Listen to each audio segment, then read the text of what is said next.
Сәлем достар, бүгін сіздермен сүзбелі запеканканың рецебімен бөлісемін. Бізге керек творог, қант, жұмыртқа, сүт, манка, ванилин, тұз. Барлық ингредиенттер бөлме температурасында болу керек, алдын ала шығарып қойыңыздар. Барлық ингредиенттерді үлкен ыдысқа салып, блендермен еземіз.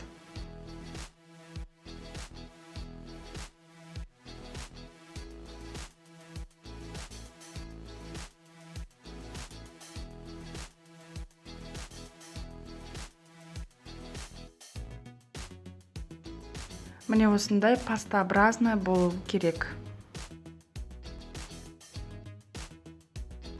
Пісіретін ыдысымызды майлаймыз.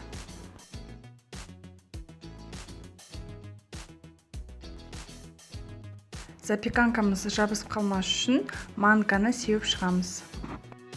Запеканканың қамырын құйып, қызып тұрған пеште 170 градуста 40-45 минут пісіреміз. Піскеннен кейін оттың бәрін өшіріп, 5-10 минуттай пеште тұруы керек. Бірақ қарап тұрыңыздар, запеканкамыз күйіп кетпесін. Біздің өте дәмді сүзбелі запеканкамыз дайын болды. Дәмі керемет, сөзбен жеткізе алмаймын. Өзі чизкейкке де ұқсайды. Менің каналымда сүзбелі запеканканың рецепт бар, бірақ бұл рецепт басқа, мүлдем басқа. Дәмі де, консистенциясы да екі түрлі. Өте дәмді болып шығады.